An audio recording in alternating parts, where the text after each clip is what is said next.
आज हम do select internship का क्वेश्चन देखेंगे। तो क्वेश्चन कुछ ऐसे है कि एक आदमी है, उसकी एक कंपनी है, उसमें n कलीग्स हैं। तो हमको कलीग्स के नंबर दिए हुए हैं, वो 1 से लेकर n तक होंगे। और उसकी कंपनी में एक रूल टाइप है कि हर एक पर्सन का या तो एक मैनेजर होगा या उसका कोई भी मैनेजर नहीं होगा, हैज़ अ सिंगल मैनेजर और नन। और हम पर्सन ए को बी का सीनियर तब बोल सकते हैं या तो ए बी का मैनेजर हो, या फिर सी बी का मैनेजर हो और ए सी का सीनियर हो। इसको समझने की कोशिश करते हैं। ये कुछ इस टाइप से है कि ये ए है, या तो बी का मैनेजर सीधे ए हो, तो हम बोल सकते हैं डायरेक्टली कि ए बी का सीनियर है, या फिर सी है, वो है बी का मैनेजर और सी का मैनेजर है ए। तो हम बोलेंगे ए सी का भी सीनियर है और ए बी का भी सीनियर है। या कुछ इस टाइप से हो कि बी का मैनेजर सी है, सी का मैनेजर कुछ एक्स है और एक्स का मैनेजर है ए। तो हम बोलेंगे कि ए एक्स का भी सीनियर है, सी का भी सीनियर है और बी का भी सीनियर है। आगे बढ़ते क्वेश्चन में, और बोला है कि also no person is senior to his or her own manager. कोई भी पर्सन अपने आप का सीनियर नहीं होगा या मैनेजर नहीं होगा। तो क्वेश्चन में ये बोला गया है कि हमको हर पर्सन को कुछ ग्रुप्स में बांटना है, और कंडीशन ये है कि अगर ग्रुप में एक्स और वाई मेंबर हैं, मान लीजिए एक ग्रुप में एक्स भी है और वाई भी है, तो एक्स वाई का सीनियर नहीं होगा और वाई एक्स का सीनियर नहीं होगा। तो हमको minimum possible number of groups बताने हैं। और इसमें कॉन्स्टेंट्स थे कि n 10 की पावर 5 तक था। और इनपुट कुछ इस टाइप से है कि हमको एक n दिया होगा, नंबर ऑफ़ कलीग्स, और हमको n पोजीशंस पे, अगर जैसे कि ith पोजीशन पर -1 है तो इसका मतलब ये है कि उस i वाले का कोई भी मैनेजर नहीं है। और अगर कोई नंबर है जैसे कि 2 पोजीशन पे x है तो इसका मतलब है कि 1 2 का मैनेजर है। अगर 3 पे जैसे 2 है तो 2 3 का मैनेजर है। तो हमको बताने हैं मिनिमम नंबर ऑफ ग्रुप्स बताने हैं। और ये भी कंडीशन है कि no person is senior to his or her own manager. अगर इसको समझने की कोशिश करें तो इस टाइप से है कि मान लीजिए कि बी का मैनेजर है सी, बी का मैनेजर सी है, सी का मैनेजर एक्स है और एक्स का मैनेजर बी है। तो हम बोल सकते हैं कि वैसे तो सी बी का मैनेजर है, पर इस कंडीशन के हिसाब से बी सी का सीनियर है। क्यों? बी एक्स का मैनेजर है और एक्स सी का मैनेजर है, तो इसका मतलब है बी एक्स का सीनियर है पर बी का सीनियर एक्स है। तो मतलब ये ऐसा कंडीशन ऐसा ट्रू नहीं होगा, ऐसा हमको दिया हुआ है। इस लाइन में बोला कि no person is a senior to his or her own manager. मतलब बी, वैसे तो सी बी का मैनेजर है पर बी सी का सीनियर भी होता है इसमें, तो ये कंडीशन ट्रू नहीं होगी। अब कुछ इनके टेस्ट केस लेते हैं जो इन्होंने टेस्ट केस दिया था। 1 का कोई भी मैनेजर नहीं है, ये हमको दिया हुआ है 1, और 2 का मैनेजर 1 है तो हम एक एच लगाएंगे, और 3 का मैनेजर 2 है और 4 का कोई भी मैनेजर नहीं है। तो कुछ इस, अगर हम ग्राफ के फॉर्म में रिप्रेजेंट करें तो उस टाइप से कुछ ग्राफ बनेगा। और हमको मिनिमम नंबर ऑफ ग्रुप्स बताने हैं ताकि किसी भी ग्रुप में कोई एक मेंबर दूसरे मेंबर का सीनियर ना हो। इसका मतलब है कि हम 1, 2 को साथ नहीं रख सकते, 1, 3 को साथ नहीं रख सकते, 2, 3 को साथ नहीं रख सकते। क्यों? 1 2 का मैनेजर है या फिर 1 2 का सीनियर है, कोई कुछ भी बोल सकते हैं हम। 1 3 का सीनियर है और 2 3 का मैनेजर है, तो ये सब हम ऐसे ग्रुप्स रख ही नहीं सकते। ये एक तरीके से हायरार्की लेवल है, तो हमको हर एक हायरार्की के लिए अलग ग्रुप चाहिए। तो जैसे कि ये पहली हायरार्की है, पहला लेवल, ये दूसरा लेवल है और ये तीसरा लेवल है। तो हमको कम से कम 3 ग्रुप तो चाहिए ही चाहिए। और अब 4 जो बचा हुआ है, अब ये ऑप्शन है कि हम इसको 1 के साथ भी रख सकते हैं, 2 के साथ भी रख सकते हैं और 3 के साथ भी रख सकते हैं, या फिर इसका अलग ग्रुप बना सकते हैं। पर हमको मिनिमम ग्रुप चाहिए, तो फिर हम इसका अलग ग्रुप नहीं बनाएंगे, इसको किसी के साथ मर्ज कर देंगे। तो इसका आंसर होगा 3। अब थोड़ा कुछ और अच्छा टेस्ट केस लेके समझते हैं। हमको जैसे कि एक यहाँ पे दिया हुआ है 1 है, वो 2 का मैनेजर है और 3 का मैनेजर है। और हमारे पास 4 हैं, 4 और 5 है, जिनका मैनेजर 3 है।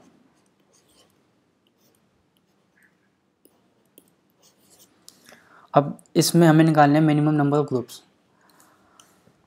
हम बोल सकते हैं कि 1,2 को एक साथ नहीं रखेंगे, 1,3 को एक साथ नहीं रखेंगे, 3,4 को एक साथ नहीं रखेंगे, 3,5 को एक साथ नहीं रखेंगे, 1,4 को भी एक साथ नहीं रख सकते, 1,5 को भी एक साथ नहीं रख सकते। क्या हम 2,4 को एक साथ रख सकते हैं? ये थोड़ा सोचने की कोशिश करते हैं। 2,4 हमको बोला था हम ग्रुप में वो आदमी नहीं रखेंगे कि एक आदमी दूसरे आदमी सीनियर है। हमें चेक करना है कि क्या 2 4 का सीनियर है, क्या 2 4 का मैनेजर है। नहीं, तो पहली कंडीशन फॉल्स हुई।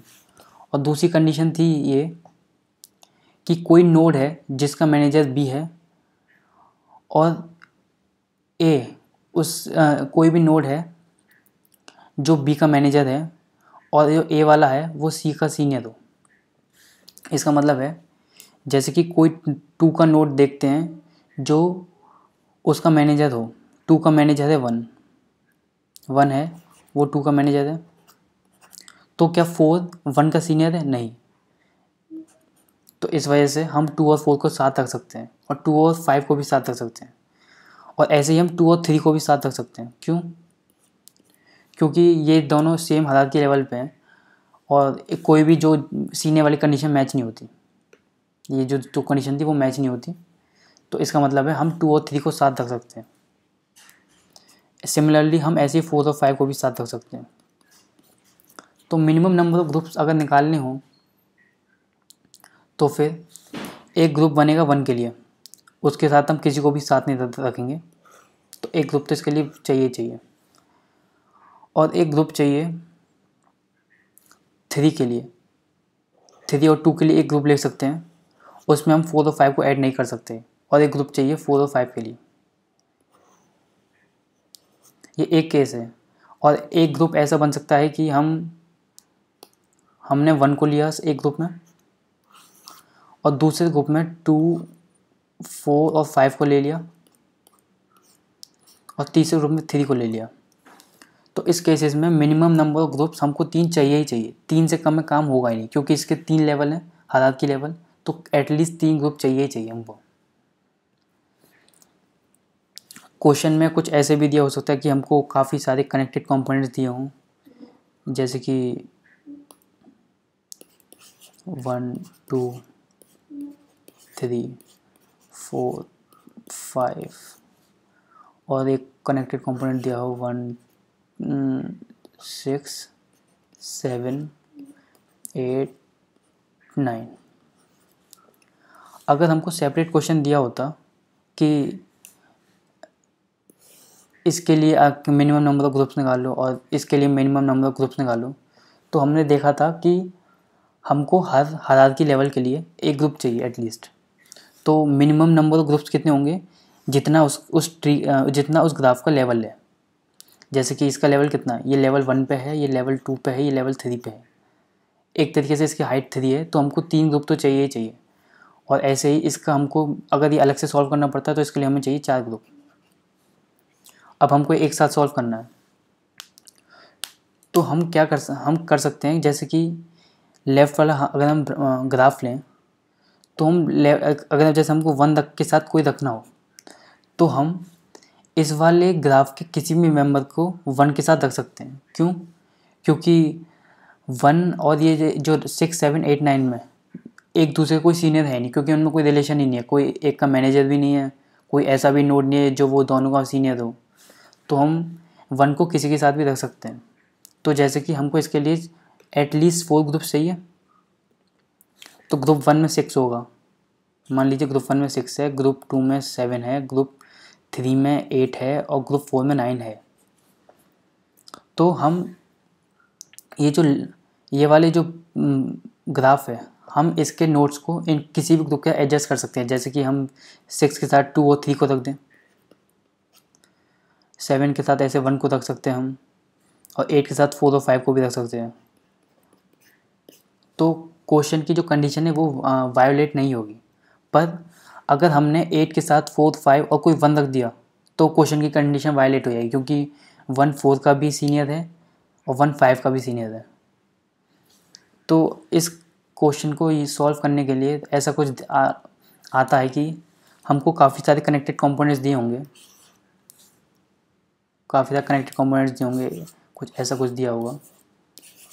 और अगर हम इनके सेपरेटली सॉल्व करें, मतलब हम हर एक ग्राफ का हाइट निकालें, तो वो आ रहा होगा कुछ h1, h2, h3 और h4। तो आंसर होगा जो सबसे ज़्यादा होगा ना, वो आंसर होगा। क्यों? क्योंकि जैसे कि h2 सबसे ज़्यादा आया, तो उसके मेंबर्स को हर ग्रुप में डालने के लिए हमको एटलीस्ट h2 ग्रुप्स तो चाहिए ही चाहिए, और बाकी जो इनसे छोटे हम इनको किसी भी ग्रुप में एडजस्ट कर सकते हैं, जैसे कि हमने पिछले एग्जाम्पल में देखा था। तो इसका सोचने का तरीका यही था। चलिए इसका कोड लिखने की कोशिश करते हैं। वैसे ये हमको बेसिकली सारे कनेक्टेड कंपोनेंट्स का हाइट निकालना है, तो हम हाइट DFS की मदद से निकाल सकते हैं। अगर आपने DFS नहीं पढ़ा है तो एक बार आप पढ़ लीजिएगा।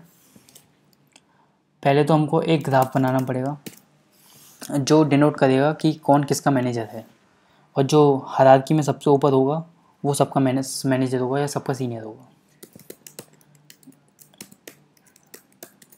कॉन्स्टेंट्स 10⁵ तक थे। एक विजिटेड नोड बनेगा DFS के लिए, विजिटेड एरे बनेगा।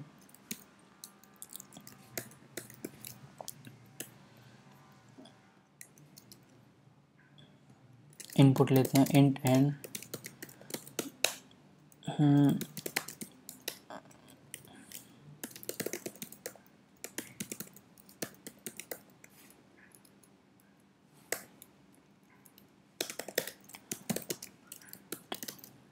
int a। अगर a -1 है, if a equal -1, मतलब है there is no manager of I, तो हमको कोई एच जोड़ने की ज़रूरत नहीं है। तो चेक करेंगे, इफ़ पहले इनपुट लेंगे इफ़ a equal -1, इसका भी एक एरे ले लेते हैं।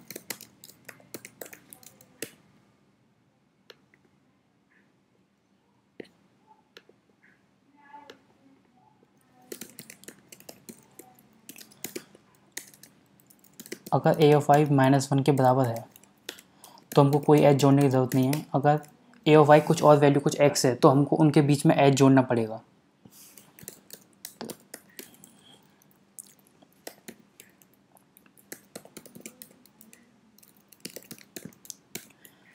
a of i को i से जोड़ दिया और i को a of i से जोड़ दिया। अब ये ग्राफ बन चुका है। अब हमें ये सोचना है कि हमको DFS कहाँ से लगाना चाहिए। हमको DFS उस पॉइंट से लगाना चाहिए जिसका कोई भी मैनेजर नहीं हो। जैसे कि जो हायरार्की लेवल में सबसे ऊपर होगा उसका कोई मैनेजर नहीं होगा, क्योंकि इसका a of i -1 होगा। तो एक तरीके से ये रूट है, उसके नीचे सब इसके जूनियर्स आते हैं। तो हमको जिसका a of i -1 है वहाँ से हमको DFS लगाना चाहिए। एक आंसर वेरिएबल है जो फिर मैक्सिमम हाइट स्टोर करेगा। एक ग्लोबल वेरिएबल ले लेते हैं जो हर एक कनेक्टेड कंपोनेंट का हाइट स्टोर कर लेगा। उसको हमको बार बार अपडेट करना पड़ेगा जितनी बार भी हम DFS लगाएंगे। तो for i = 1, i <= n, i ++ if a of i, अगर ये -1 है तो हम यहाँ से DFS लगाएंगे। पहले हमको एक मैक्सी है जो हाइट स्टोर करेगा, उसको 0 कर देंगे अपडेट करने के लिए। DFS लगाएंगे i से, इसका लेवल है 1 और आंसर बराबर मैक्स ऑफ हर कनेक्टेड, जिस कनेक्टेड कंपोनेंट का सबसे ज़्यादा हाइट होगा वही आंसर होगा हमारा। और लास्ट में हम आंसर प्रिंट करा देंगे।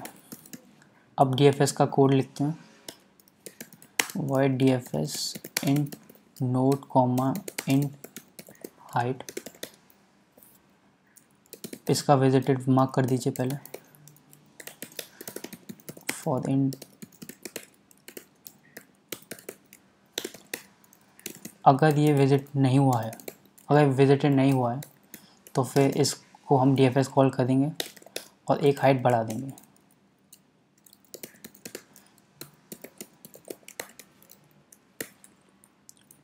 और हम मैक्सिमम हाइट स्टोर कर लेंगे।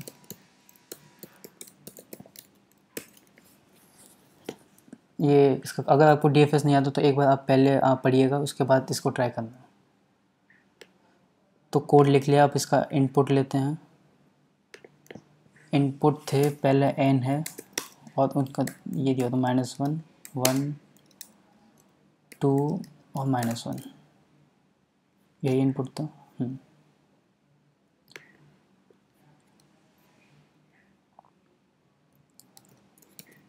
इसको रन करा के देखते हैं, इसका आंसर 3 आना चाहिए।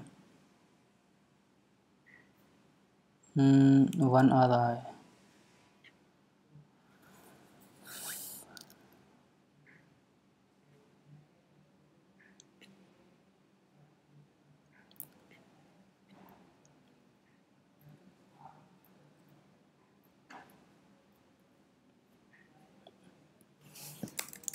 यहाँ पे चाइल्ड आएगा, गलती कर दी मैंने, यहाँ पे चाइल्ड आएगा। जैसे कि यहाँ थियर, इसका मतलब कोड सही है। उसमें भी मैंने ऐसे ही किया था तो ये सही था। अगर आपको कोई डाउट है तो आप कमेंट सेक्शन में पूछ सकते हैं। Thank you.